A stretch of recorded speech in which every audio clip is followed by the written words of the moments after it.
नमस्कार. स्वागत आहे आपल्या मिलिंद बचाव या यूट्यूब चॅनलमध्ये.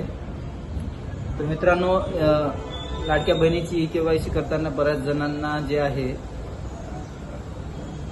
जे डायव्हर्स झालेले बहिणी असतील किंवा विधवा महिला असतील त्यांना बऱ्याचशा अडचणी येत आहेत. कारण ज्यावेळेस आपण KYC करतो त्यावेळेस त्यांना तिथे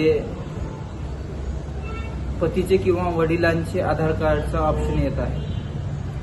तर या संदर्भात अजून कुठल्याही प्रकारचं शासनाकडून कोणतेही परिपत्रक केलेलं म्हणजे जाहीर केलेलं नाही. तर अशा लोकांनी काय करायचं? आता सध्या तरी एवढंच सांगू शकेल की सध्या जे आहे शासनाकडून असं कोणतंही पत्रक निघालं नाही किंवा ज्या महिलांनी फॉर्म भरताना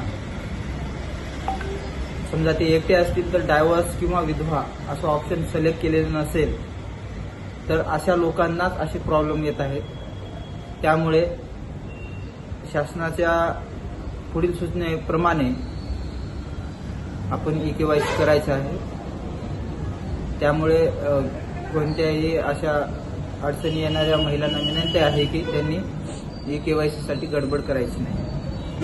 धन्यवाद. आणि असेच नवनवीन व्हिडिओसाठी माझ्या यूट्यूब चॅनलला सबस्क्राईब करा, लाईक करा, जेणेकरून आपल्याला अशीच नवीन माहिती आपल्यापर्यंत पोहोचेल. धन्यवाद.